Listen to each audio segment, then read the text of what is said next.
लोकसभा चुनाव के बाद अब विधानसभा चुनाव की सियासी पिच को तैयार किया जा रहा है और विधानसभा चुनाव की सियासी पारी खेलने के लिए बहुत सारे उम्मीदवार लंबे वक्त से इंतजार कर रहे थे और अब वो घड़ी जो है नज़दीक आ रही है। ये बताया जा रहा है कि विधानसभा 2024 के चुनाव में अब महज 2 महीने का वक्त बचा है और जो है नेता अब अपनी कोशिशों में लगे हुए हैं, गांव-गांव जाकर, डोर टू डोर जाकर लोगों को मोहने का, लुभाने का और उनसे जो है हाथ जोड़कर वोट डालने की विनती तक करने का काम कर रहे हैं, प्रचार प्रसार में जुटे हुए हैं। बात करें इसराना विधानसभा सीट की तो इसराना विधानसभा सीट से 5 बार के विधायक, कैबिनेट मंत्री और अब मौजूदा राज्यसभा सांसद वो भी जो है चुनावी ताल ठोक सकते हैं, हालांकि उन्होंने अभी अपने पत्ते नहीं खोले हैं। वहीं बात करें कांग्रेस की उम्मीदवार की तो ये दावा किया जा रहा है कि कांग्रेस एक बार फिर मौजूदा विधायक बलबीर सिंह वाल्मीकि पर दांव खेल सकती है।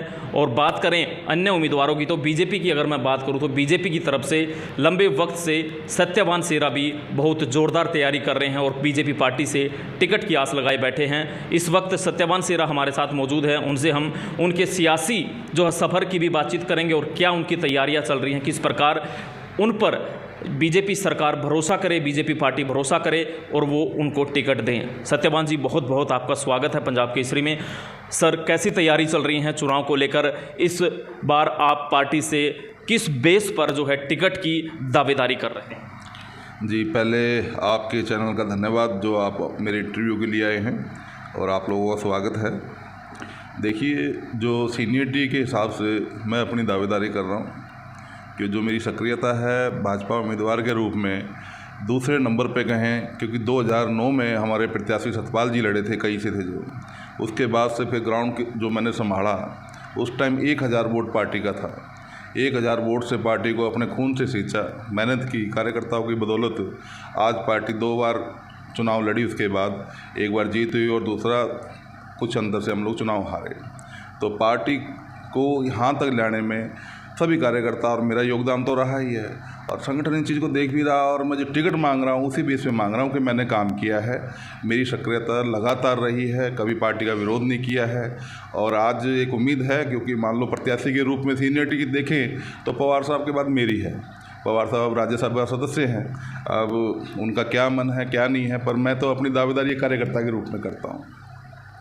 तो क्या लगता है कि पवार साहब का एक बड़ा नाम आज बीजेपी पार्टी में है और भी बहुत सारे पद उनके पास हैं, तो क्या भरोसा पार्टी आप पर जताएगी? आपको ऐसा लगता है? जी, वो संगठन का काम है। अगर विश्वास के ऊपर है कि एक भी पवार साहब भी हैं, मैं भी हूँ, अब संगठन का निर्णय तो सर्वमान्य होगा। अगर पवार साहब लड़ते हैं तो मेरा उनसे भी कोई विरोध नहीं है, संगठन के साथ हैं, संगठन के साथ ही रहेंगे, जो निर्णय होगा सर्वमान्य होगा। कांग्रेस के प्रत्याशी जो है बलबीर सिंह वाल्मीकि हो सकते हैं और भी बहुत सारे उम्मीदवार जो है चुनावी मैदान में मौजूदा वो विधायक हैं, तो क्या लगता है किस प्रकार का उनका कार्यकाल रहा? क्या उनके कार्यकाल से आप सेटिस्फाइड हैं? इसराना विधानसभा के लिए आपके अनुरूप या जनता के अनुरूप क्या कोई काम हुए हैं इसराना हल्के में? देखिए, बलबीर जी या उनके संगठन से मेरा जो कोई लिंक तो नहीं है, पर मैं ये कहूँ कि वो प्रतिनिधित्व कर रहे हैं 5 साल से, तो ऐसी सक्रियता नहीं देखी। विधायक हैं, अगर विपक्ष के भी हैं तो एक दमदार भूमिका रहनी चाहिए। एक विधायक के मुंह से ये नहीं आना चाहिए कि मैं क्या करूं, मेरी सरकार नहीं है और मैं ये काम विधायक बन के दोबारा मंत्री बन के करूँगा। देखिए, आपकी क्षमता है तो आप काम कोई भी करा सकते हैं, आपकी गुणवत्ता काम करा सकती है। आधिकारिक रूप से कहूँ, मैं अभी तक विधायक तो बना नहीं है, पर आज तक जो भी भाई साथी या सामाजिक काम या गांव का काम मेरे पास आया है, यहाँ से निराशा होकर नहीं रही। ना मैंने ये कहा कि मैं विधायक बनूँगा तो ये काम करूँगा। मेरे यहाँ से जो भी आया उसको मैंने तसल्ली कर उसका काम करके भेजा। ये तो अपने आप की क्षमता होती है। सियासी सफ़र के बारे में मैं थोड़ा जानना चाहूँगा। कहाँ से आपने अपने इस राजनीतिक सफ़र की शुरुआत की? कौन आपका राजनीतिक गुरु है? कैसे आपका राजनीति में आना शुरू हुआ? मैं बाल्यकाल से स्वयंसेवक हूँ, आरएसएस से, प्रथम वर्ष शिक्षित हूँ। एक जो जैसे एक कक्षा कहते हैं ना स्टार्टिंग में, तो उस तरीके से मेरा आरएसएस से हो रहा है। फिर मैं सक्रिय भूमिका में जो आया 2000 में आया, सन 2000 के टाइम में मैंने भाजपा ज्वाइन करी, क्योंकि संघ से तो थे ही बचपन से। 2000 में आके उसके बाद जो भी संगठन के विभिन्न दायित्व रहे हैं, जैसे मान लो हमारे यहाँ बूथ अध्यक्ष से लेकर राष्ट्रीय अध्यक्ष तक की जिम्मेदारी रहती है, तो मैं बूथ अध्यक्ष से लेकर मैं प्रदेश सचिव तक भाजपा में रहा हूँ। यानी अगर मैं आपको गिनाऊँ तो आप भी कहोगे कि लंबा इंटरव्यू हो गया। तो सभी दायित्वों पर निर्वाह किया है और संगठन में अच्छे से काम करते हुए, अगर हरियाणा प्रदेश में कहूँ, मैं प्रदेश का सचिव रहा हूँ, कुरुक्षेत्र जिला का प्रभारी रहा, कैथल जिला का प्रभारी रहा। बहुत से ऐसी जिम्मेदारियाँ मिली जो मैंने अच्छे से भूमिका निभाई। क्या किसी को राजनीतिक गुरु मानते हैं आप? जी, हमारे यहाँ राजनीतिक गुरु खुद का आत्मविश्वास है कि राजनीति में आने के लिए पहले आपका खुद का आत्मनिर्भर होना ज़रूरी है। जिस दिन आप अपने आप को ये मान लेंगे कि आप विश्व के सबसे सर्वश्रेष्ठ व्यक्ति हैं, उस दिन आपके लिए कह रहा हूँ मैं, आप और हम ये मान लेंगे ना जिस दिन कि हम विश्व के सर्वश्रेष्ठ व्यक्ति हैं, उस दिन आपको कोई भी चीज़ ऊंचाई तक जाने के लिए नहीं रोक सकती। चंडीगढ़ में भी आप काफ़ी सक्रिय रहे, जैसे हमें जानकारी थोड़ी बहुत मिली। वहाँ पर भी आपने काफ़ी काम किया पार्टी के लिए भी और बहुत सारे काम किए। तो उसके बाद आप इसराना में सक्रिय हुए, यहाँ पर आपने राजनीति की, आपकी पत्नी जो है जिला परिषद की चेयरपर्सन भी बनी। तो वो सफ़र कैसा रहा? चंडीगढ़ के बारे में थोड़ा कुछ अगर हमारे दर्शकों को बता सकते हो अपने राजनीति सफ़र के बारे में।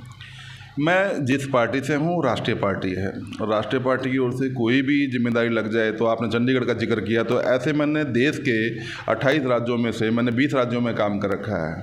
हिमाचल, असम, पंजाब, त्रिपुरा, मेघालय, यानी मैं गिनाऊँ बिहार, तो यानी वही लंबा हो जाएगा। तो जो चंडीगढ़ भी मेरा जो शिक्षण हुआ है सारा चंडीगढ़ का है। तो जैसे ABVP हमारा संगठन है, उससे जुड़े रहे, तो मान लो सक्रिय राजनीति है, कोई ना कोई भूमिका में वहाँ हमारा योगदान रहा है। और देश की अगर मान लो हरियाणा प्रदेश है और उसकी राजधानी है तो चंडीगढ़ ही है, कोई बाहर तो है नहीं, वो भी हमारा पार्टी है।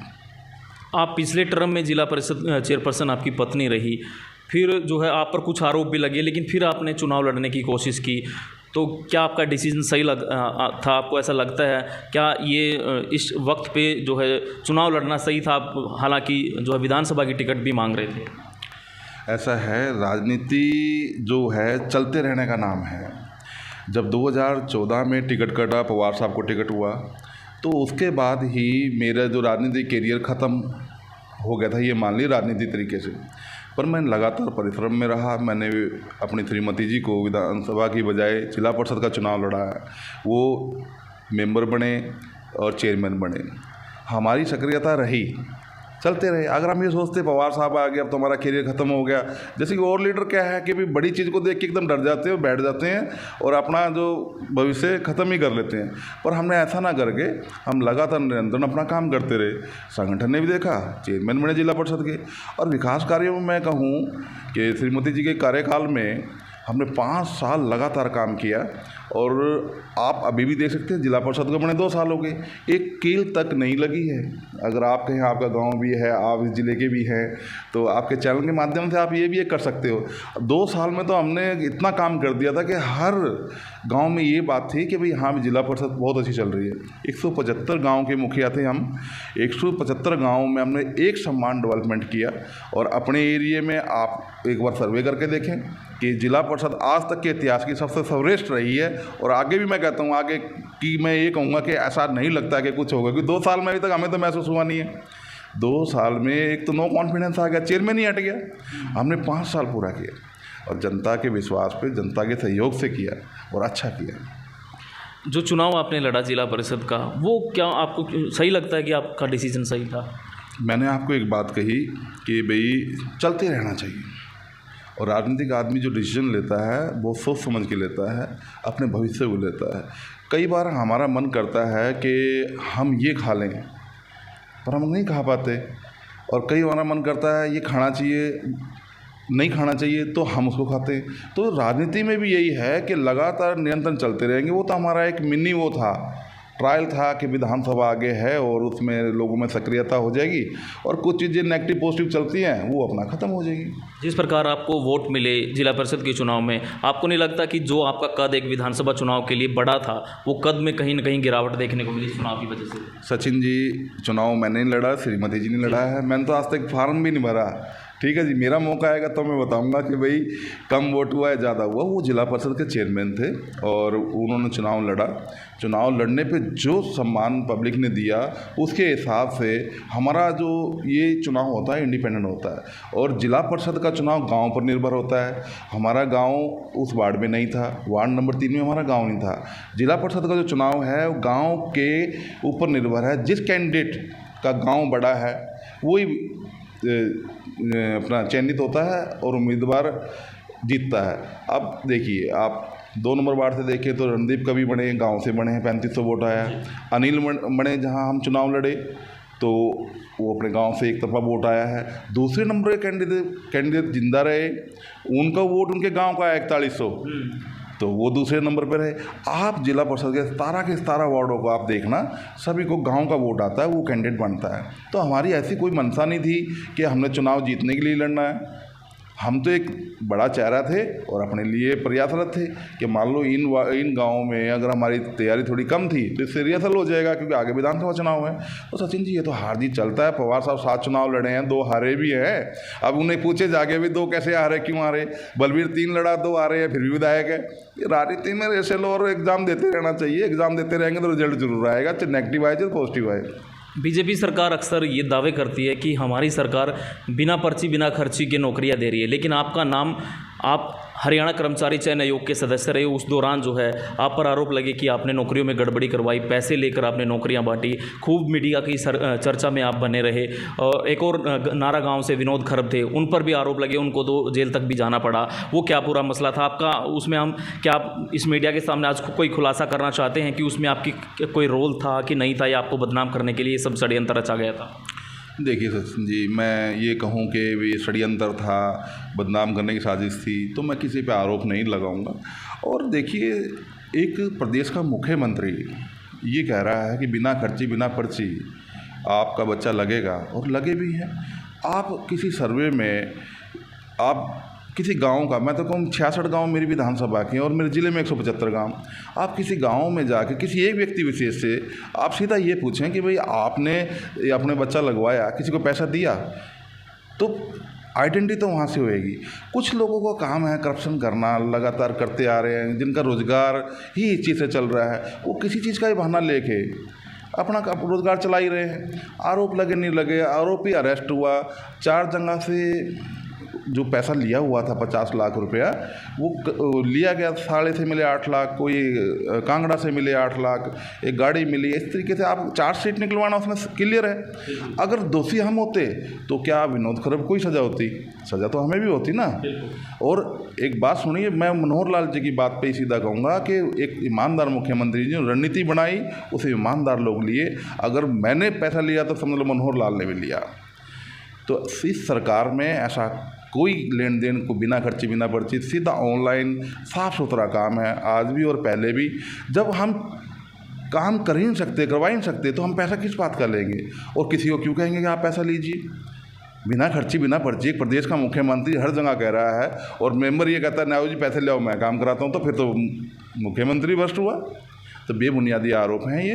आपने कहा कि भी आपको बदनाम करने के लिए, आप समझ सकते हैं, आप इसी ज़िले से हैं, और राजनीतिक कोई आदमी चाहता नहीं कि बढ़ते आदमी को रोकने का ही काम है, सपोर्ट नहीं कोई करता है। इन आरोपों से राजनीतिक नुकसान आप मानते हैं हुआ आपका काफ़ी?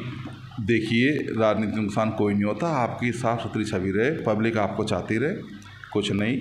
और मैं बताऊं, हमने वो जिला परिषद का चुनाव लड़ा, हमें वोट आया, उस हिसाब से हमने कैलकुलेशन किया कि हमारा जो अपना आधार है वो 10,000 वोट का है। इस विधानसभा में भाई हमें लोग, अगर हम वैसे भी लोगों से मत मांगें तो हमें 10,000 है, और हमारी बिरादरी इंक्लूड होगी तो हम 25,000 के हो गए।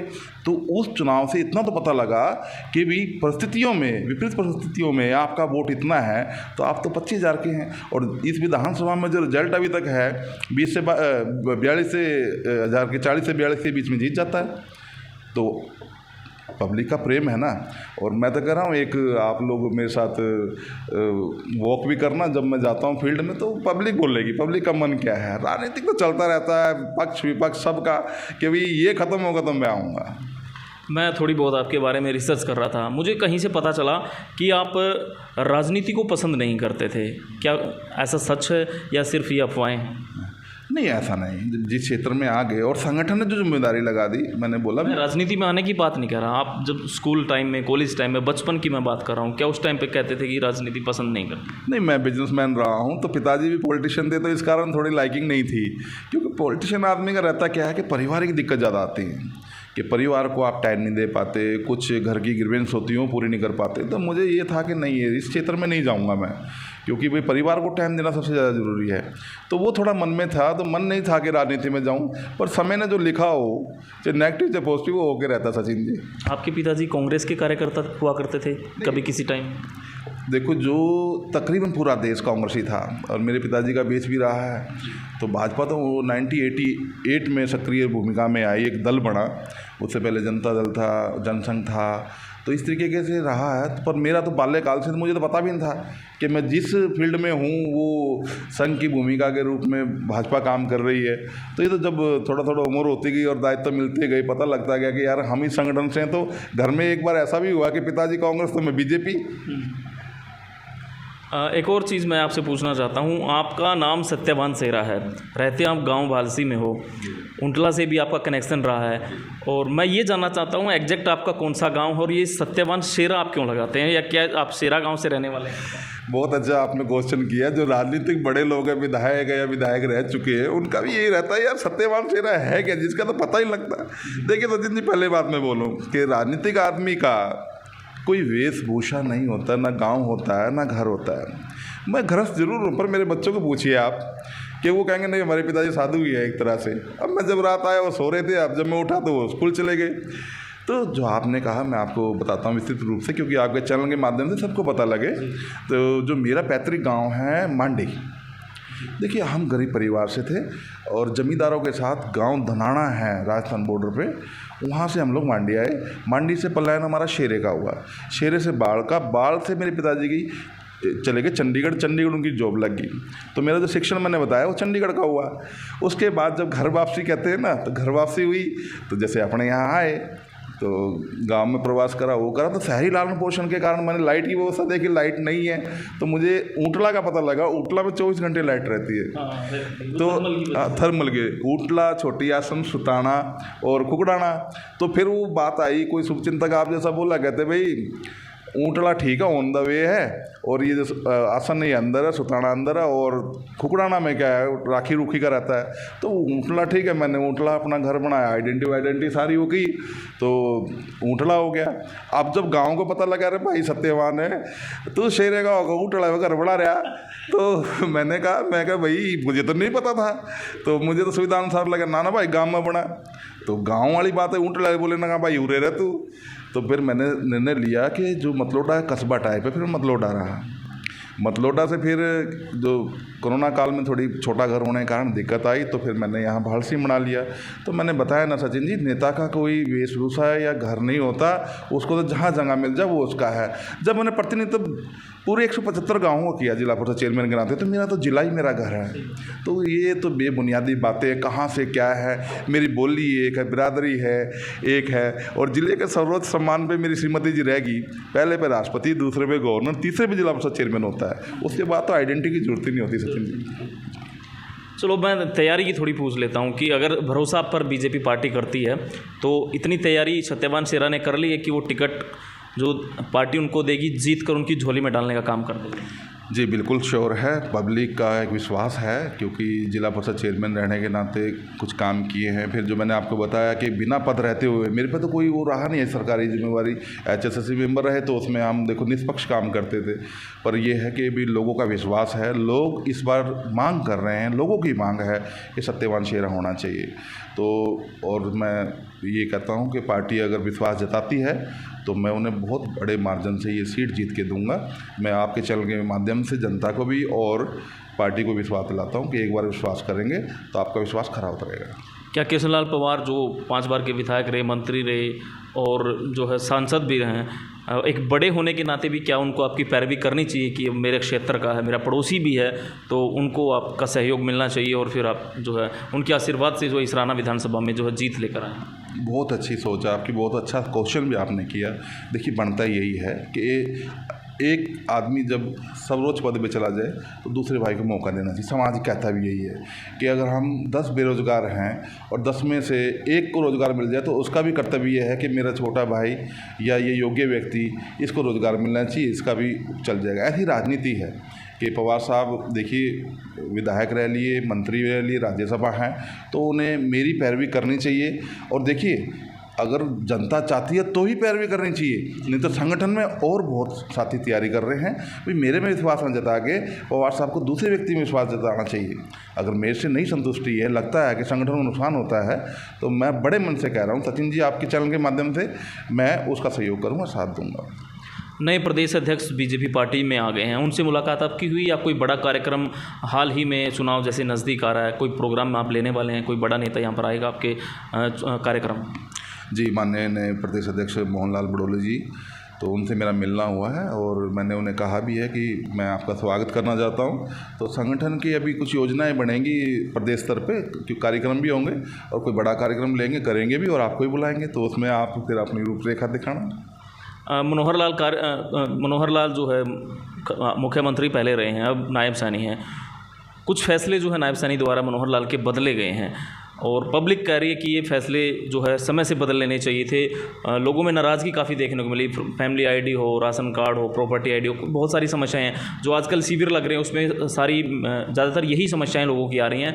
तो आपको लगता है कि कुछ लोगों में नाराज़गी इन सब फैसलों की वजह से हुई और जो आज फैसले बदलने पड़ रहे हैं?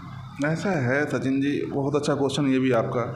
जो ऑनलाइन प्रक्रिया है ना, वो बड़ी टफ प्रक्रिया है और आज तक जो हमारा समाज है, छत्तीस बिरादरी, वो जो रिटर्न में नहीं फाइल कर पाया, तो ऑनलाइन में तो उसके लिए दिक्कत आएगी।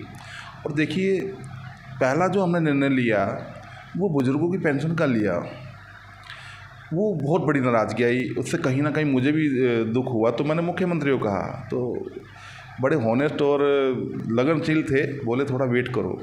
आज वो आप देखिए, बुज़ुर्गों को ये है कि नहीं, मेरे खाते में तो मेरे पैसे हैं।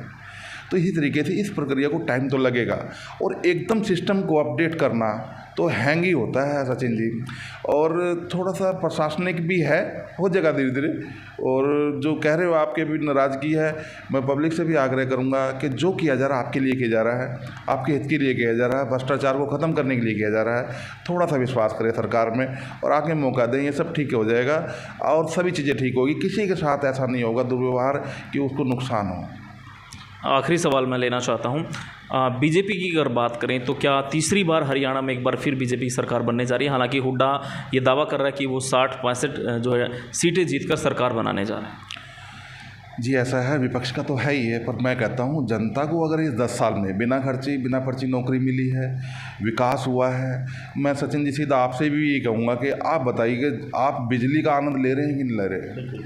जो मैंने आपको बताया गाँव वाला कि मैंने लाइट से तंग होकर मैंने सोचा कि मैं ऐसी जगह लूँगा लाइट 24 आवर्स से। तो देखिए, मैं ये कह रहा हूँ आज 22 घंटे लाइट है, आप भी इस चीज़ को महसूस करेंगे। जो एक काम जो दिखने वाला जो हमें दिख रहा है, उसमें आप कह सकते हैं कि जो लोग धक्के खाते थे उसके लिए सी विंडो बना दी कि भी कोई अधिकारी नहीं सुनता है, ये काम होने वाला था, ये सरकार ने किया। और तीसरी बार मौका देंगे तो आप लोगों का फ़ायदा है, आपको अच्छा लगता है कि तीसरी बार आनी चाहिए जनता, तो जनता अपना निर्णय ना बदले, एक मौका और देना चाहिए, क्योंकि आपने 2 मौके दिए हैं, आपने खुद विश्वास करके दिए हैं भाजपा को, तो तीसरी बार भी विश्वास जताएं और भाजपा को ही वोट कराएं। बहुत बहुत शुक्रिया। तो सत्यवान सेरा बीजेपी नेता इसराना विधानसभा से टिकट की दावेदारी कर रहे हैं, बीजेपी पार्टी से टिकट मांग रहे हैं और उन्होंने अपनी सारी तैयारियां बता दी हैं कि किस प्रकार वो ज़बरदस्त तैयारी इसराना हल्के में गांव-गांव जाकर लोगों से मिल रहे हैं और जो है तैयारी कर रहे हैं। और उन्होंने ये दावा किया कि अगर सरकार उन पर भरोसा करती है, बीजेपी पार्टी उन पर भरोसा करती है, तो वो टिकट जो उनको दी जाएगी उसको जीत कर बीजेपी की पार्टी की झोली में डालने का काम करेंगे। सहयोगी के साथ मैं सचिन शर्मा, पंजाब केसरी टीवी, पानीपत। हमसे जुड़े रहने के लिए हमारे YouTube चैनल को सब्सक्राइब करें और नई वीडियो की नोटिफिकेशन के लिए बेल आइकॉन को दबाएं। अगर आप ये वीडियो Facebook पर देख रहे हैं तो लाइक जरूर करें और ज्यादा से ज्यादा शेयर करें। धन्यवाद।